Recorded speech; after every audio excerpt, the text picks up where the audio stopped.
పేరు గీతామృత. నేను మహర్షి దయానంద గురుకులంలో 8వ తరగతి చదువుతున్నాను. ఈరోజు ఏకశ్లోకి రామాయణం గురించి చెప్పబోతున్నాను.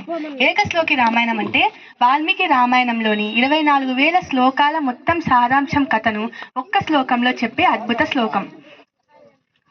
ఇప్పుడు శ్లోకం చెప్పబోతున్నాను. ఆదౌ రామ తపోవనాదిగమనం హత్వా మృగం కాంచనం వైదేహి హరణం జటాయుమరణం సుగ్రీవ సంభాషణం వాలి నిగ్రహణం సముద్రతరణం లంకాపురీ దాహనం పశ్చాత్ రావణ కుంభకర్ణహననం ఏతద్ధి రామాయణం. భావం: రాముడు అరణ్యవాసానికి వెళ్ళడం, మాయామృగ వధ, సీతాపహరణ, జటాయు మరణం, సుగ్రీవుడితో మైత్రి, వాలి సంహారం, సముద్ర లంఘనం, లంకాపురి దహనం, రావణ కుంభకర్ణుల వధ వంటి ప్రధానాంశాలు ఈ శ్లోకంలో క్లుప్తంగా తెలియజేయబడ్డాయి. అందరికీ ధన్యవాదాలు. అలానే జై శ్రీరామ్.